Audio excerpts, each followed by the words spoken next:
خواتین بناؤ سنگار اور زیب و زینت کے لیے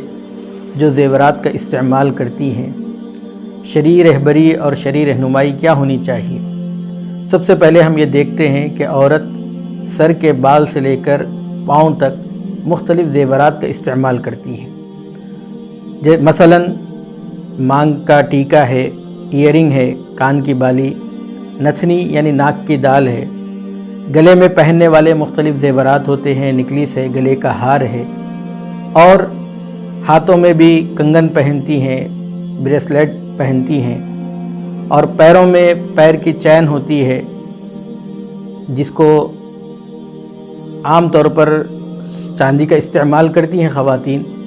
اور اس کے علاوہ پیروں کی انگلیوں میں چھلے کا بھی استعمال کرتے ہیں۔ آئیے ہم شریعت کی رہبری میں، شریعت کی رہنمائی میں معلوم کریں کہ کون سے زیورات استعمال کرنا ہے، کون سے استعمال نہیں کرنا ہے۔ سب سے پہلے یہ ہے کہ خواتین سونے اور چاندی اور مختلف دھاتوں کے، جیسے المونیم ہو یا پلاسٹک ہو یا جیسے بھی ہو، مختلف دھات ہوتے ہیں، ان تمام زیورات کا استعمال کر سکتی ہیں، ان سے بنے ہوئے زیورات کا استعمال کر سکتی ہیں، لیکن اس میں ہمیں یہ دیکھنا ہے کہ قرآن مجید میں اللہ رب العزت نے یہ فرمایا ہے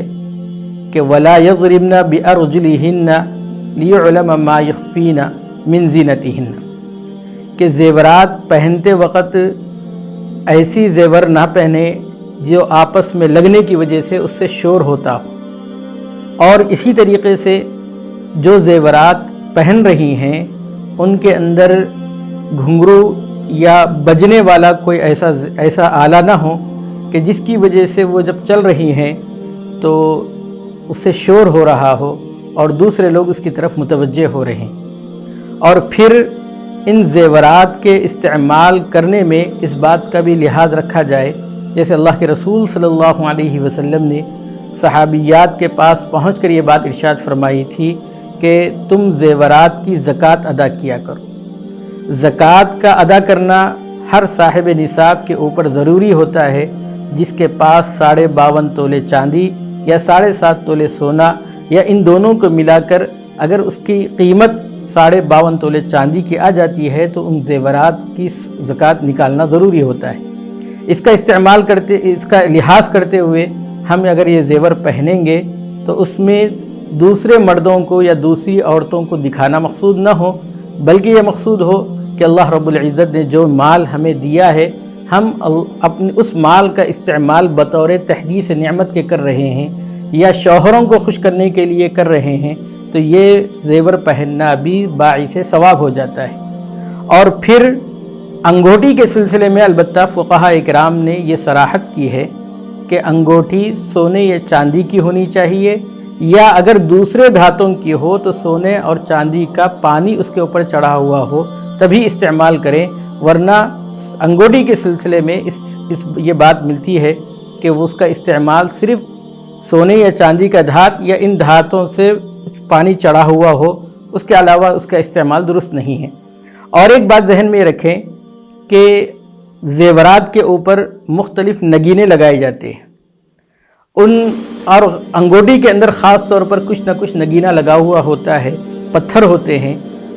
لیکن اس سے بہت سے لوگوں کے ذہنوں میں ہوتا ہے، ایک اعتقاد ہوتا ہے کہ عقیق لگا دیا گیا تو اس سے یہ ہونے لگتا ہے، اور فیروزہ پتھر لگا ہوا ہے تو اس سے یہ اعتقاد ہوتا ہے۔ ایسی کوئی اعتقاد رکھے بغیر کون سا بھی پتھر انگوٹھی میں لگا سکتے ہیں، اس کا استعمال کر سکتے ہیں، لیکن اعتقاد پیدا ہو گیا تو پھر اس کا استعمال درست نہیں ہوتا ہے۔ ان باتوں کا لحاظ کرتے ہوئے ہم اگر زیور کو استعمال کریں گے، ہماری خواتین اس کو پہنیں گی تو انشاءاللہ